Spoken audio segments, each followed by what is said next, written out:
जी हाँ जी, बस बधाई दे रही है आपको सर। आप सबके कारण मुझे कांग्रेस पार्टी द्वारा लोकसभा का उम्मीदवार बनाया गया।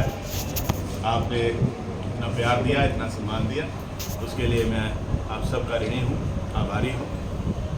ये छोटी बात नहीं है, बहुत बड़ी जिम्मेदारी है जो कांग्रेस पार्टी द्वारा, कांग्रेस पार्टी के शीर्ष नेतृत्व द्वारा, अम्बाला लोकसभा वासियों के द्वारा ये जिम्मेदारी दी गई है, मुझे उम्मीदवार बनाया गया। और मुझे पूरा विश्वास है कि जिन्होंने मुझे उम्मीदवार बनाया वो दिन रात एक करेंगे मेरे साथ और देश के लिए, प्रदेश के लिए, देश हित में, प्रदेश हित में फिर से कांग्रेस पार्टी को सत्ता में लाएंगे, जिससे हमारा प्रदेश, हमारा देश खूब आगे बढ़े, खूब तरक्की करे, 36 बिरादरी को साथ लेकर चले।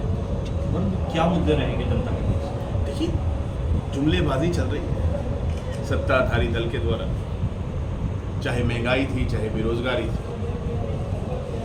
चाहे व्यापारियों की समस्याएं थी, चाहे किसानों की समस्याएं थी, चाहे युवाओं की समस्याएं थी, कभी सुनवाई नहीं हुई। जिसने भी अपनी आवाज़ उठाने का प्रयास किया, इस भारतीय जनता पार्टी की सरकार उसकी आवाज़ को दबाने का हर संभव प्रयास हुआ है, जो कि दुखद है।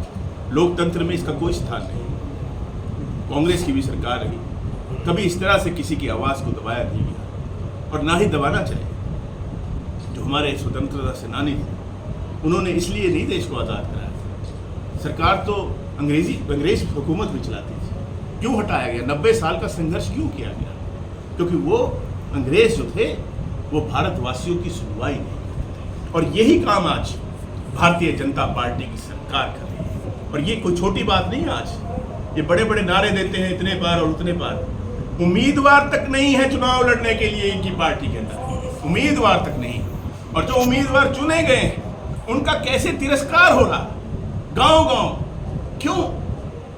उनकी कुनीतियों के कारण। भारतीय जनता पार्टी के केंद्रीय नेतृत्व ने माना है, तभी ये चेहरे बदले गए। अगर उन्होंने अच्छे काम किए होते तो ऐसे चेहरों को ना बदला जाता। चेहरे बदले गए हैं, क्यों बदले गए? उनकी कमियों के कारण, उनकी कुनीतियों के कारण। पोर्टल खेलते रहे। विधानसभा में हम आवाजें उठाते रहे कि ऐसा मत करो। गरीब की हाय लगती है, किसान की हाय लगती है, और वो लग रही है।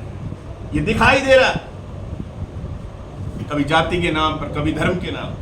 ये चुनाव जो आज हो रहा है वो देश की सरकार बनाने के लिए हो रहा है, कोई धार्मिक संस्था का चुनाव नहीं है, कोई जातीय जो समिति होती है उसका चुनाव नहीं है, देश की सरकार का चुनाव है। उन मुद्दों पर बात होनी चाहिए।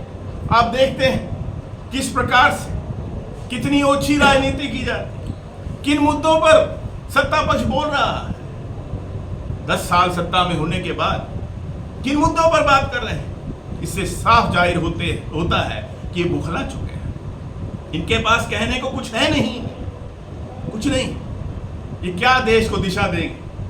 विकसित भारत की बात करते हैं, क्या एजेंडा है? क्या एजेंडा है?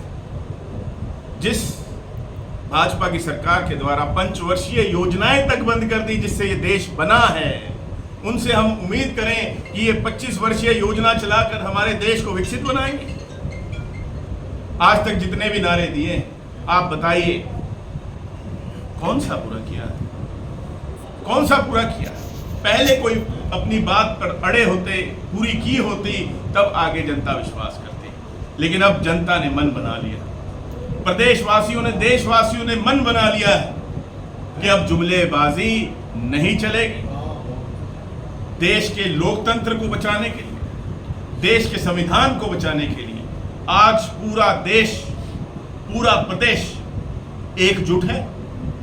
और हर पार्टी के कार्यकर्ता, सिर्फ कांग्रेस के नहीं, हर पार्टी के कार्यकर्ता जो हैं वो कांग्रेस को वोट देने का मन बना चुके हैं। क्योंकि जो सत्ताधारी दल है उसके जो कार्यकर्ता हैं वो भी दुखी हैं। ये जो दबाव, ये जो एक तंत्र, इससे वो भी दुखी है। और यही कारण है कि जहां जहां भी सत्ताधारी दल की रैलियां हो रही हैं वो फेल साबित हो गई, कुर्सियां खाली मिल रही हैं। क्यों? बातें करते थे पन्ना प्रमुखों की, क्या हुआ?